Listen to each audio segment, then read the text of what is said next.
Olá, meus amigos. Mais uma vez aqui estamos reunidos para o nosso estudo do Evangelho segundo o Espiritismo. E temos aqui um amiguinho. Toda vez que eu vou começar o estudo, o nosso amiguinho aqui passa, né?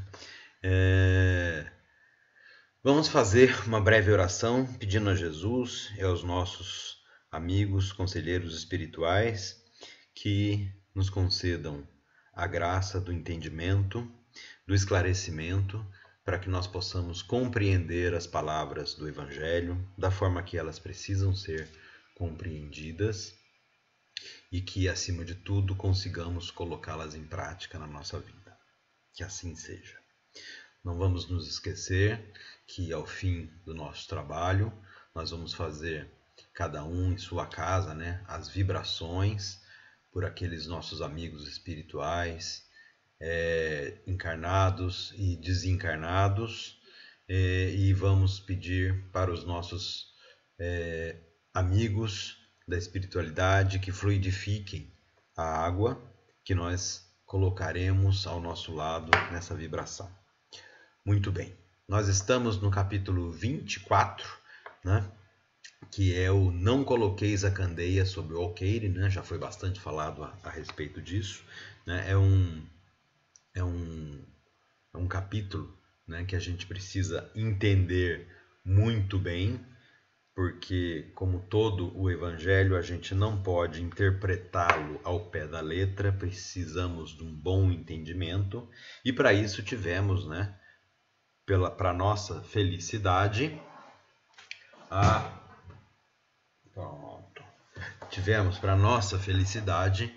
a explicação dada pelos nossos amigos espirituais no Evangelho segundo o Espiritismo, que era a grande revelação consoladora que nos foi prometida por Jesus.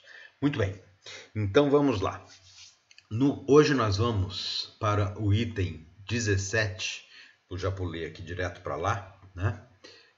Carregar a cruz. Quem quiser salvar a vida, perdê-la-á. Então eu vou ler aqui o 17 e o 18, depois a gente começa a conversar a respeito, né? Então, item 17. Sereis bem felizes quando os homens vos odiarem, vos separarem, vos tratarem injuriosamente, rejeitarem vosso nome como mal por causa do Filho do Homem. Regozijai-vos nesse dia e exultai de alegria, né? Porque uma grande recompensa vos será reservada no céu, porque foi assim que seus pais trataram os profetas. Isso está lá em São Lucas, capítulo 6, versículo 22 e 23. E no item 18, né? Chamando a si o povo e seus discípulos, ele lhes disse: se alguém quer vir após mim, que renuncie a si mesmo, carregue sua cruz e me siga, porque aquele que quiser salvar a si mesmo se perderá, e aquele que se perder por amor a mim e ao Evangelho se salvará. Com efeito, que serviria a um homem ganhar todo o mundo e perder-se a si mesmo, né? Isso foi marcado, né, por São Marcos, no capítulo 8, versículo 34 a 36, por São Lucas, no capítulo 9, por São Mateus, no capítulo 10 e por São João, no capítulo 12, certo? Então, foi uma coisa que os 4 evangelistas, né, houve mais evangelistas, mas no evangelho que nós usamos, temos esses 4, né? E todos eles falaram desse trechinho aí, lembraram desse trechinho, lembrar que o evangelho foi escrito muitos anos depois que Jesus já havia ido, não estava mais na presença aqui dos evangelistas, né? E alguns nem foram escritos pelos próprios evangelistas. Enfim, eles todos os 4 marcaram esse trechinho aí que Jesus falou. Então agora vamos tentar interpretar isso daí, né? Porque pode não soar estranho, né? Que vão ser felizes os homens quando você vai ser feliz quando todo mundo te odiar. Bom, vamos interpretar. A gente sabe que o Evangelho foi escrito num tempo diferente, numa língua diferente, então nós temos que ter a interpretação. Infelizmente, nós tivemos a ajuda dos nossos amigos espirituais aqui para nos explicar a respeito disso, né? Enfim, No item 19 vem a explicação e aí tá algumas coisas que eu grifei, né? Regozijai-vos, ou seja, ficai felizes, né? Fiquemos felizes, disse Jesus, quando os homens vos odiarem e vos perseguirem por causa de mim, né? Por causa de mim pode ter uma interpretação diferente assim, não é só por causa de mim, Jesus, ou pode ser entendido pela minha causa. E qual é a causa de Jesus? A causa de Jesus é a mudança, né, dos paradigmas de olho por olho, dente por dente, etc., tal, para a lei de amor, né? Amai-vos uns aos outros como eu vos amei, certo? Porque isso sereis porque por isso sereis recompensados no céu. Essas palavras podem ser traduzidas assim, né? Então tá aqui grifadinho em amarelo aqui, né? A tradução dessas palavras, né? Ou seja, a interpretação dessas palavras. Sede felizes quando os homens, por sua má vontade, a vosso respeito, vos propiciam a ocasião de provar a sinceridade da vossa fé, porque o mal que vos fazem reverte em vosso proveito. Lamentai-os, pois, pela sua cegueira, e não os maldigais. Bom, então isso aqui pode ser interpretado, né, de duas maneiras. Primeira forma de interpretar isso é assim, no tempo de Jesus. Lembrar que Jesus veio, trouxe uma mensagem que era uma mudança muito grande na forma de pensar das pessoas daquela época, e ele sabia que isso ia enfrentar muitas dificuldades para que o cristianismo crescesse no mundo, né? Então ele estava falando das dificuldades que aquelas pessoas no início do cristianismo iriam enfrentar a respeito da difusão da ideia de Jesus, do amai-vos uns aos outros, que era um pouco diferente, né? Ou um pouco não, era totalmente diferente daquilo que se pregava até aquela época, né? Lembrar que a lei da época era, né? Se fulano matar sua filha, você vai lá e mata a filha do fulano, esse tipo de coisa que Jesus veio e falou que não era para ser mais assim. Mas nós também podemos interpretar essas dificuldades, né? Quando ele fala aqui, né, sede felizes por sua má vontade a nosso respeito, nós podemos interpretar isso também hoje, né? Porque hoje ainda, quando nós combatemos o mal e quando nós tentamos levar adiante o ensinamento de Jesus, muitas vezes nós somos odiados, nós somos mal vistos e malquistos, né? Vamos citar um exemplo, né? Nós no trabalho somos convidados lá para uma certa ação e que nós sabemos que não é honesta, não é boa e vai ser boa financeiramente para a gente ou em forma de status, etc., mas que prejudica outras pessoas. Ou vamos dar um outro exemplo, a corrupção, né? Alguém lá vem com uma proposta de vamos pegar esse dinheiro aqui que veio para combater a Covid e vamos usar aqui para a gente fazer alguma coisa do nosso interesse político e não vamos fazer nada com esse dinheiro. Se nós formos contra essa ação, obviamente que nós seremos odiados, né, por essas pessoas que estão nos propondo. Se a gente fala, não, sinto muito, isso não é honesto, isso não é correto, eu não vou participar disso, eu não vou fazer isso e ponto. Seremos odiados. Mas nós estamos fazendo o quê? Nós estamos sendo coerentes com a nossa fé e com o ensinamento de Jesus, né?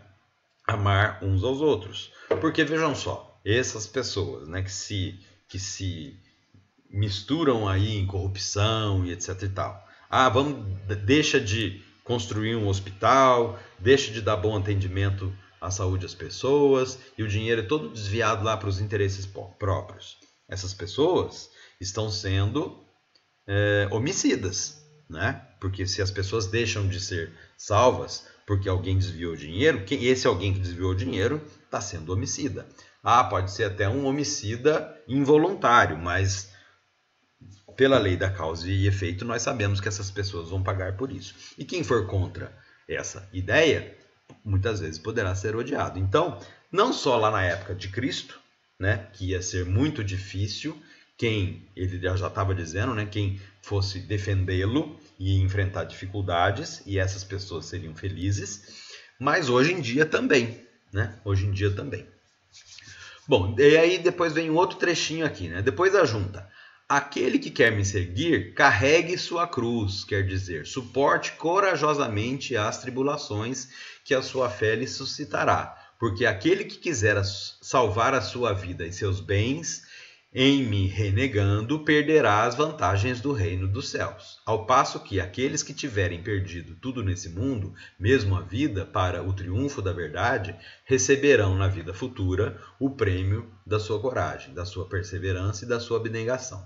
Mas aqueles que sacrificam os bens celestes aos gozos terrestres, Deus disse, já recebestes a vossa recompensa. Bom, então isso aqui é a explicação, né, que nós devemos trabalhar por um bem maior que não se restringe à nossa vida material aqui na Terra, nesta nossa encarnação. Nós temos que pregar que nós devemos trabalhar para que uma verdade maior do que aquela que nos beneficia nesse momento prevaleça. Se a gente tenta fazer prevalecer as coisas que nos são boas materialmente neste momento, em detrimento das verdades que Jesus nos trouxe, nós estamos já recebendo a nossa recompensa, né? Então, se a gente se beneficiar materialmente, por exemplo, da corrupção, óbvio que vamos ter uma vida boa, né? Com casas imensas, muitos serviçais, iates e etc e tal, mas a recompensa é essa, acaba por aí, né? Ao fim desta encarnação, a recompensa já foi dada e agora vem a cobrança, certo? E ao passo que o contrário, né? Se nós nos deixarmos, não nos deixarmos enganar por determinadas coisas que a gente sabe que não são honestas, não são verdadeiras, né? E falar, não, eu prefiro ter a minha vida aqui simples, sem grandes luxos, mas eu não quero prejudicar ninguém, eu não quero roubar ninguém, e eu quero fazer a palavra de Jesus se expandir. Bom, então nós estamos abrindo mão de coisas dessa vida em função de um bem maior, então aí sim teremos uma recompensa melhor. É a lei de causa e efeito, não é verdade? Bom, para completar esse pedacinho do Evangelho, eu selecionei aqui do livro Caminho, Verdade e Vida, do Francisco Cândido Xavier, né, ditado pelo Emmanuel, um trechinho, né, bem pequenininho, para a gente não se estender muito no tempo, chamado aqui Conforto. Vejam só. Se alguém me serve, siga-me, disse Jesus, né, em João capítulo 12, versículo 26. Frequentemente, as organizações religiosas e maiormente os espiritistas, na atualidade, estão repletas de pessoas ansiosas por um conforto. De fato, a elevada doutrina dos espíritos é a divina expressão do Consolador prometido. Então, o que é o Consolador prometido? Nós temos que lembrar, né? O Espiritismo é a divina expressão do Consolador prometido. É o entendimento que existe uma lei de causa e efeito. Né? O entendimento de por que uma pessoa nasce numa família rica, outra pessoa nasce numa família pobre, uma pessoa nasce com saúde, outra já nasce doente. Por que as diferenças entre as pessoas? E muita gente pode até pensar, né? Lá, fulano é espírita, mas está sempre sofrendo, né? Está sempre, vamos entre aspas, né? Está sempre ferrado, né? Que adianta ele ser espírita? Bom, adianta que ele, sendo espírita, ele entende porque, ou provavelmente ele tem elementos para entender por que ele está sempre passando por dificuldades, né? Ao passo que aquela pessoa que não entende a lei da causa e efeito tem mais dificuldade de entender e muitas vezes fica se sentindo injustiçado, né? Eu não faço mal para ninguém e recebo provas tão difíceis, né? Deus não é justo comigo. Pode ter certeza que quem está errado é essa pessoa, né? Deus sempre é justo, né? Bom, de fato, no entanto, daí tem escrito aqui, ó, no entanto, é imprescindível ponderar que não será justo querer alguém confortar-se sem se dar ao trabalho necessário. Então, é aquilo, né? As pessoas vão para o espiritismo ou para alguma outra religião, normalmente quando estão enfrentando alguma dificuldade, quando perderam um parente, ou quando estão endividadas, ou quando estão perante alguma situação difícil na vida. Né? E aí querem que tudo se resolva, mas não é assim. Né? Nós sabemos que a religião, seja ela qual for, não vai salvar ninguém por si só porque você frequenta, vai à missa, vai ao culto, vai ao centro espírita. Isso não salva ninguém. Né? É importante que a pessoa mude-se interiormente, né? Aquela história de que Jesus morreu para nos salvar de todos os nossos pecados, né? Não é bem assim, né? Jesus morreu na cruz e passou por N dificuldades para mostrar que, inclusive ele, que não devia nada, se sujeitou às coisas deste mundo. Né? Que este mundo não é o mundo em que nós vamos ser plenamente felizes. Né? E ele nos quis dar este exemplo. Né? Ele não devia nada para ninguém.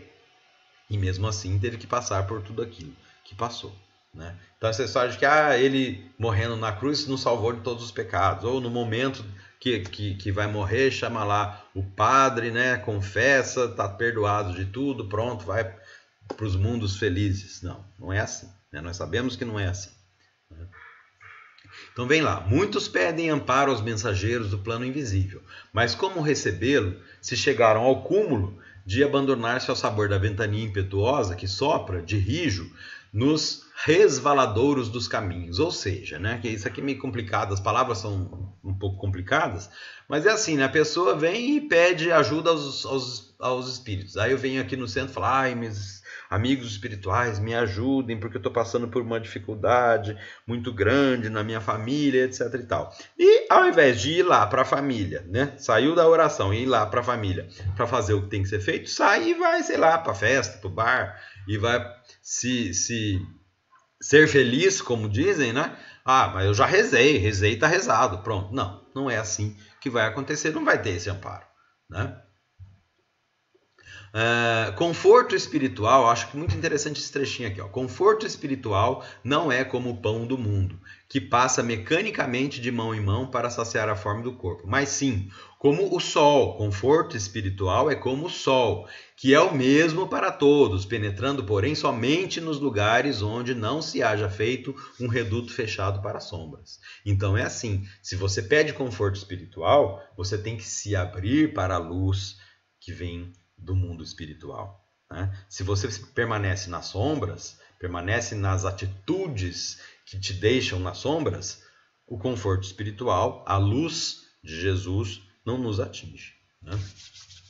Eu falo você, mas é todos nós. Né? Porque isso aqui, tudo que a gente está estudando, é a teoria. Colocar isso na prática é aquilo que a gente tem que orar para que a gente tenha discernimento e entendimento e força para colocar tudo isso na prática. Né? Para finalizar esse trechinho aqui, os discípulos de Jesus podem referir-se às suas necessidades de conforto, isso é natural. Todavia, antes disso, necessitam saber que estão servindo ao Mestre e seguindo-o. O Cristo nunca faltou às suas promessas. Seu reino divino se ergue sobre consolações imortais, mas para atingi-lo faz-se necessário seguir-lhe os passos, e ninguém ignora qual foi o caminho que Jesus o caminho de Jesus nas pedras deste mundo. Ou seja, o próprio Jesus, né, como eu estava falando, teve um caminho difícil nas pedras desse mundo. Né? Então, é muito importante que a gente tenha em mente o seguinte, né? A gente pode pedir ajuda no mundo espiritual, sim. Né? Só que pedir ajuda e frequentar a igreja, conversar com o padre, ou ir no centro espírita, etc. Tal, não muda nada na nossa vida por si só. Né? O consolo nos vem da boa interpretação da lei de causa e efeito, que pode nos livrar do mal no futuro, no mal do presente é muito difícil, porque o mal que estamos passando neste momento são a colheita daquilo que nós plantamos no passado. Então, como diz o nosso querido Chico Xavier, não dá para mudar o passado, só dá para mudar o futuro.